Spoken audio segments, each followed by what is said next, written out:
नमस्कार, हिमाचल दस्तक में आपका स्वागत है। मैं हूं समृद्धि भारद्वाज। पेश है आज दिन भर की प्रमुख खबरें।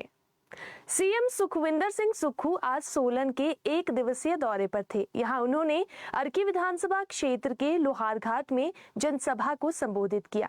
मुख्यमंत्री सुखविंदर सिंह सुक्खू ने कहा कि राज्य सरकार शिक्षा, स्वास्थ्य और सड़क सहित सभी क्षेत्रों में लोगों को गुणवत्तापूर्ण सुविधाएं प्रदान करने के लिए प्रतिबद्ध है। मुख्यमंत्री ने स्थानीय निवासियों की लंबे समय से चली आ रही मांग को पूरा करते हुए लोहारघाट में एक उप तहसील खोलने की घोषणा की।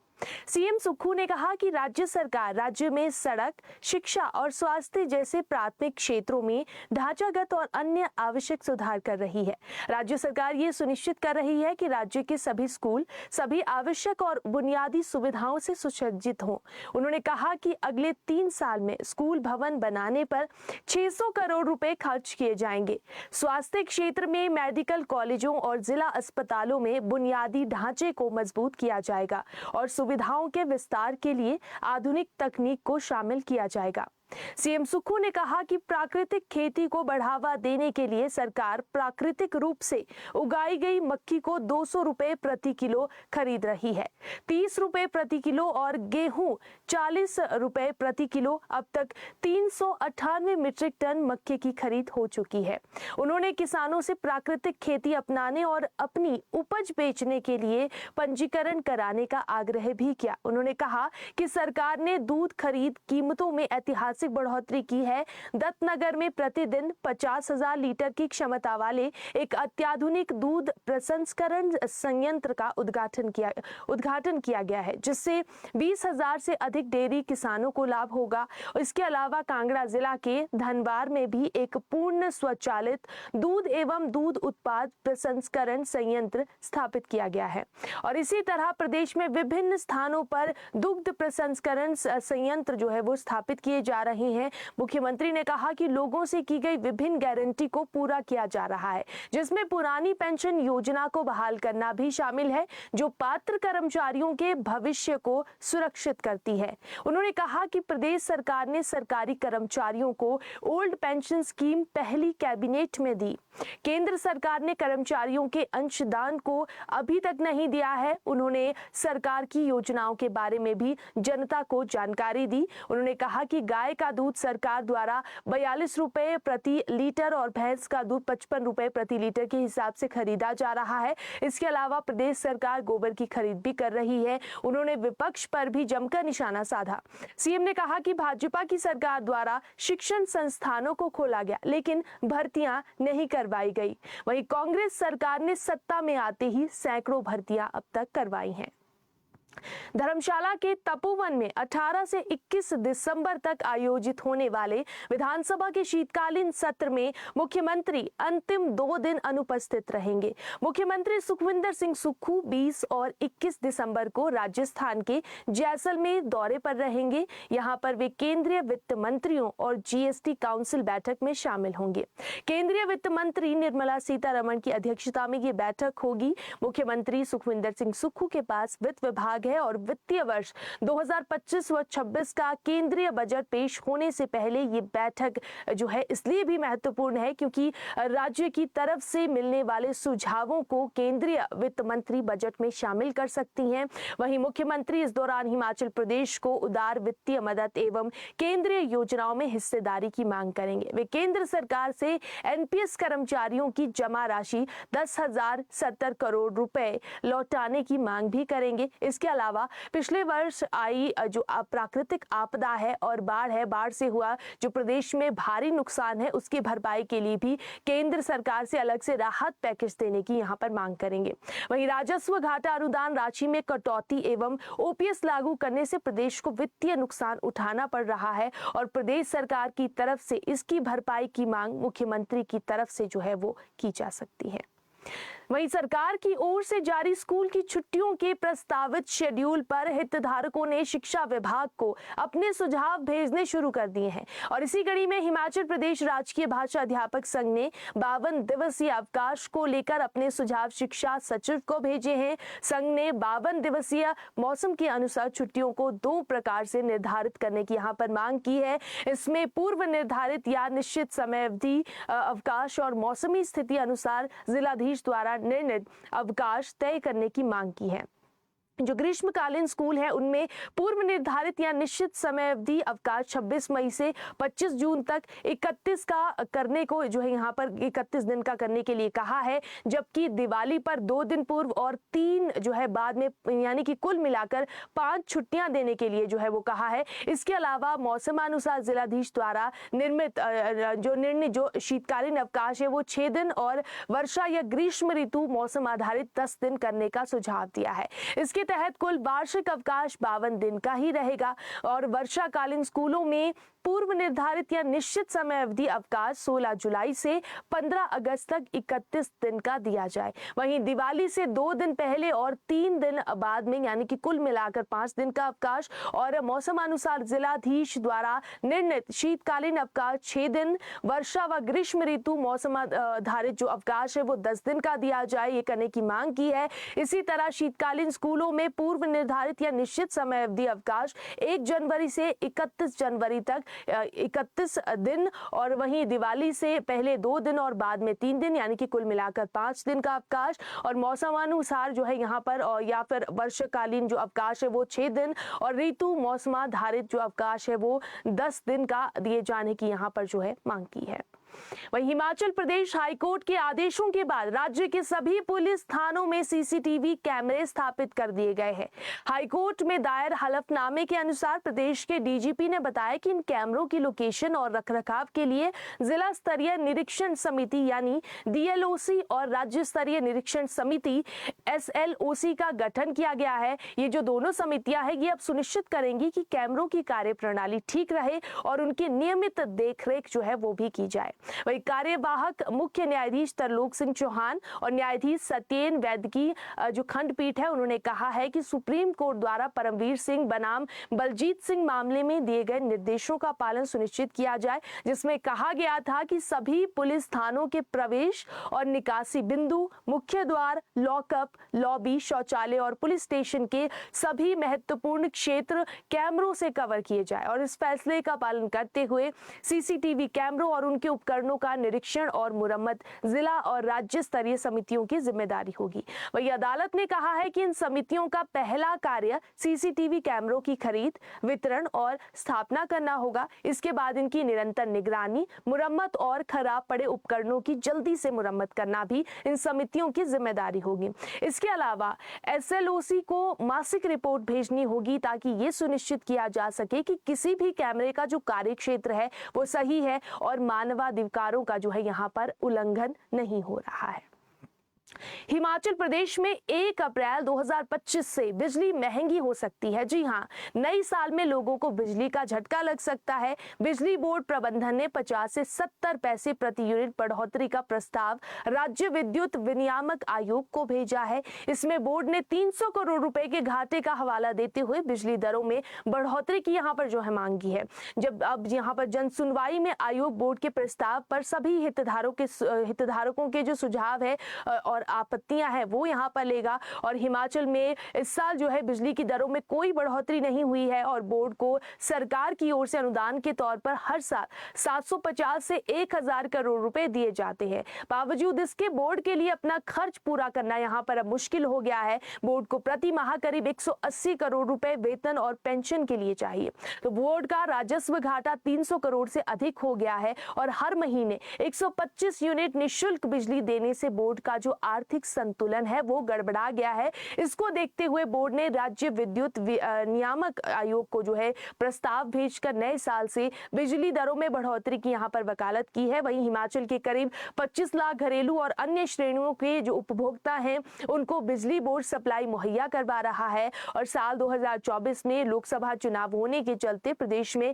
बिजली की जो दरें है वो महंगी नहीं हुई, बिजली की जो दरें है वो नहीं बढ़ी है। वहीं राज्य विद्युत नियामक आयोग की ओर से 75 पैसे से 1 रुपए तक प्रति यूनिट दरें बढ़ाई गई थी और इन दरों का राज्य सरकार ने अतिरिक्त सब्सिडी देकर जो है वो खर्च उठा लिया था। और अब साल 2025 व 26 के लिए बोर्ड ने प्रस्ताव तैयार कर करीब 300 करोड़ रुपए के घाटे का हवाला देते हुए दरें बढ़ाने की यहां पर मांग की है। उधर साल 2023 व 24 में घरेलू उपभोक्ताओं को 125 से अधिक जो है 125 यूनिट से अधिक खपत पर 22 पैसे और अन्य श्रेणी के उपभोक्ताओं को प्रति यूनिट 40 पैसे की दर से बढ़ाया गया था। 31 मार्च 2025 तक यही दरें जो है वो फिलहाल लागू रहेंगी।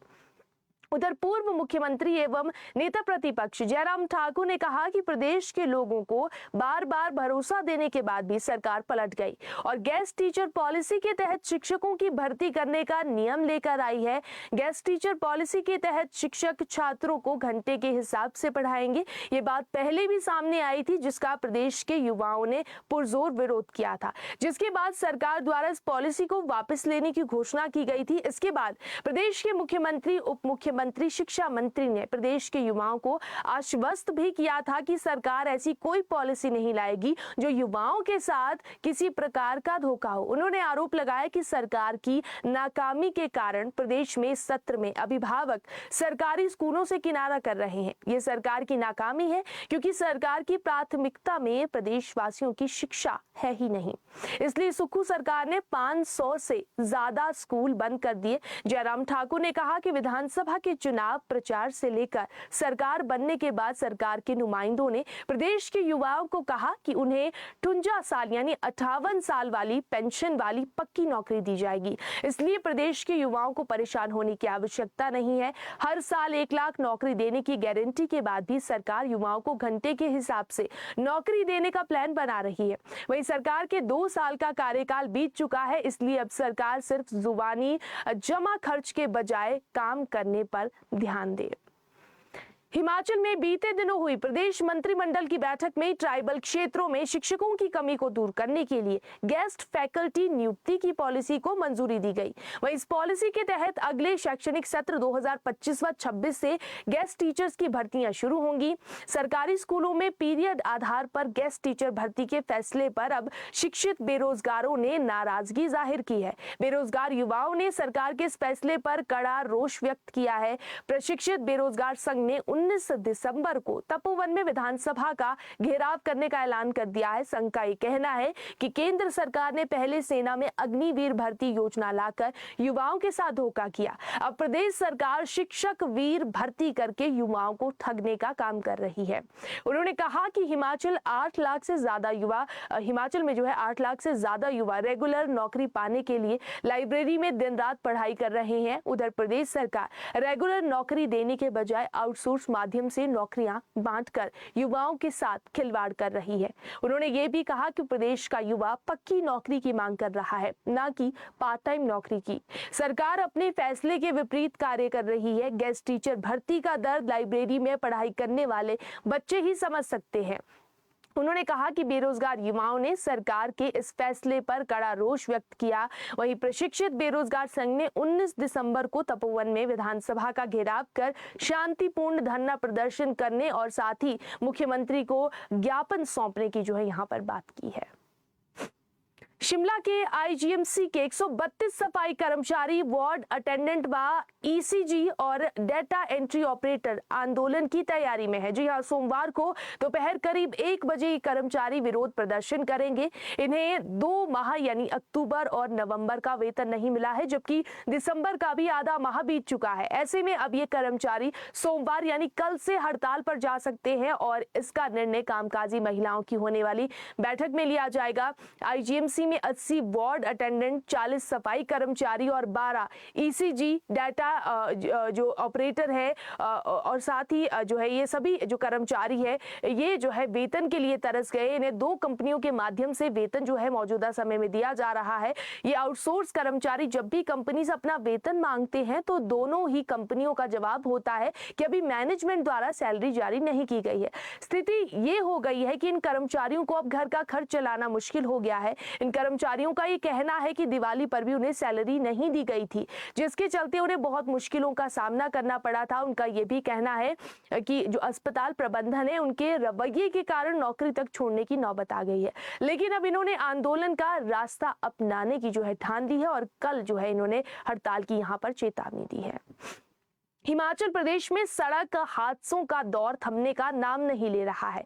चंडीगढ़ शिमला नेशनल हाईवे 5 पर आज सुबह करीब 10 बजे दो गाड़ियों में जोरदार टक्कर हुई। ये सड़क हादसा शिमला के संकट मोचन मंदिर के समीप पेश आया है। ये भिड़ंत इतनी भयंकर थी कि एक गाड़ी बीच सड़क में ही पलट गई, जिसकी वजह से गाड़ी के ड्राइवर को गंभीर चोटें आई है, जिसे उपचार के लिए हॉस्पिटल में भर्ती करवाया गया है। इस सड़क हादसे के बाद नेशनल हाईवे पर लंबा जाम भी काफी समय के लिए लग गया था। बताया जा रहा है कि हादसा तेज रफ्तार के कारण हुआ है। उधर पुलिस की टीम मौके पर पहुंची और पुलिस की टीम ने जो है अब जांच शुरू कर दी है। वहीं दूसरा मामला कांगड़ा का है। यहां पठानकोट मंडी नेशनल हाईवे पर जमनाबाद रोड इच्छी में देर रात कार और लग्जरी बस में टक्कर हो गई। सड़क दुर्घटना में कार में सवार जो दो लोग हैं उनकी मौके पर ही मौत हो गई, जबकि एक अन्य कार सवार घायल हो गया है। घायल व्यक्ति को टांडा मेडिकल कॉलेज में भर्ती करवाया गया है, जहां उसकी स्थिति जो है गंभीर बनी हुई है। लग्जरी बस जो है ये धर्मशाला से दिल्ली जा रही थी और कार मटौर की तरफ से गग्गल आ रही थी। इसी दौरान जमनाबाद रोड इच्छी में दोनों में जोरदार टक्कर हो गई। टक्कर इतनी जोरदार थी कि हादसे में कार के परखच्चे उड़ गए। कार का अगला हिस्सा बुरी तरह से क्षतिग्रस्त हो गया है। वहीं पुलिस ने मामला दर्ज कर छानबीन शुरू कर दी है। वहीं एसपी कांगड़ा हितेश लखनपाल ने बताया कि कार में सवार जसौर निवासी ध्रुव मुकेश और दुगियारी निवासी पंकज मटौर से गगल की ओर आ रहे थे कि बस से उनकी टक्कर हो गई। ध्रुव और पंकज ने इलाज के दौरान दम तोड़ दिया, जबकि मुकेश भी गंभीर रूप से घायल है। पुलिस ने मामला दर्ज कर आगामी जांच शुरू कर दी है। उधर कुल्लू जिला के आनी के लपाली पंचायत के रुमाली गांव में देर रात करीब 12:45 बजे 8 कमरों के 2 मंजिला मकान में आग लग गई। आग लगने की भनक लगते ही घर के अंदर सो रहे परिवार के सदस्य फौरन बाहर निकल गए। आग लगने की सूचना मिलते ही पूरे गांव में अफरा तफरी का माहौल हो गया था। ग्रामीणों ने अपने स्तर पर आग को बुझाने के प्रयास भी किए। लकड़ी का मकान होने के कारण आग तेजी से फैली। ग्रामीणों ने आग लगने की सूचना आनी पुलिस प्रशासन और दमकल विभाग को भी दी, जिसके बाद आनी पुलिस और दमकल विभाग की टीम देर रात घटनास्थल पर पहुंची। मकान में लगी आग पुरानी सूखी लकड़ी के चलते जो आग है उसने विकराल रूप धारण कर लिया था। ऐसे में दमकल विभाग भी आग पर काबू नहीं पा सका और देखते ही देखते पूरा मकान जलकर राख हो गया। 8 कमरों के इस मकान में 3 भाई अपने अपने परिवार के साथ रहते थे। आग की इस घटना में तीनों भाइयों की संपत्ति जलकर पूरी तरह से राख हो गई और 3 परिवार बेघर हो गए हैं। घटना में लाखों रुपए के नुकसान का अनुमान है। इसके साथ ही 2 भेड़े और एक जर्सी गाय भी आग की चपेट में आ गए हैं। साथ लगते मकान को भी आग की इस घटना में नुकसान पहुंचा है। फिलहाल आग लगने के कारणों का अभी तक पता नहीं चल पाया है। उधर मंडी के घुमारवी के बलहो टोल प्लाजा के समीप बिलासपुर पुलिस ने 2 युवकों को 3.62 ग्राम चिट्टे के साथ गिरफ्तार किया है। पुलिस की स्पेशल डिटेक्शन टीम ने बलहो टोल प्लाजा पर नाका लगाया था और इस दौरान मंडी की ओर से आ रही एक स्कूटी को शक के आधार पर जांच के लिए रोका गया। तलाशी करने पर इनके कब्जे से 3.62 ग्राम चिट्टा बरामद किया गया। दोनों युवक ब्रह्मजोत और प्रमोद कुमार जिला मंडी के रहने वाले हैं। आरोपी युवकों के खिलाफ जो है एनडीपीएस एक्ट के तहत घुमारवी थाना में मामला दर्ज कर लिया गया है। अब बात करते हैं हिमाचल प्रदेश में मौसम की। हिमाचल प्रदेश शीतलहर की चपेट में आ गया है। प्रदेश के निचले पहाड़ी मैदानी क्षेत्रों में 19 दिसंबर तक शीतलहर चलने की संभावना जताई गई है, जिससे लोगों को ठंड का सामना करना पड़ेगा। पिछले 24 घंटों के दौरान ऊना, हमीरपुर, बिलासपुर में भीषण शीतलहर का प्रकोप देखा गया है। वहीं ताबो में भी जो टेम्परेचर है वो -10.6 डिग्री सेल्सियस तक गिर गया है। वहीं मौसम विज्ञान केंद्र के मुताबिक प्रदेश में 21 दिसंबर तक मौसम शुष्क बना रहेगा। बारिश बर्फबारी की कोई भी संभावना 21 दिसंबर तक फिलहाल नहीं है। वहीं मौसम विज्ञान केंद्र शिमला के मुताबिक आने वाले 2 से 3 दिनों तक मौसम साफ होने से प्रदेश में अधिकतम व न्यूनतम तापमान में धीरे धीरे 2 से 3 डिग्री तक की वृद्धि होगी। इसके बाद प्रदेश के न्यूनतम और अधिकतम तापमान में कोई भी वृद्धि होने की संभावना नहीं है। वहीं मौसम के शुष्क होने से मंडी जिला के कुछ हिस्सों में हल्के कोहरे का प्रभाव देखा गया है, जिससे वाहन चालकों को वाहन चलाने में दिक्कतें पेश आ रही है। वहीं मौसम विभाग का ये कहना है कि पिछले 24 घंटों में अधिकांश स्टेशंस का अधिकतम तापमान सामान्य से 2.5 डिग्री सेल्सियस रहा है और न्यूनतम तापमान में मध्य व उच्च पहाड़ी इलाकों में तापमान में 3 से 5 डिग्री सेल्सियस की वृद्धि दर्ज की गई है। वहीं प्रदेश में अगले 5 दिनों तक शीतलहर चलने से लोगों को परेशानी का सामना करना पड़ेगा, लेकिन प्रदेश में एक सप्ताह से अच्छी धूप खिलने से न्यूनतम तापमान में हल्की वृद्धि होना जरूर शुरू हो गई है और प्रदेश के ज्यादातर हिस्सों में जहां पर तापमान माइनस में चल रहा था वहां पर अब बढ़ना शुरू हो गया है।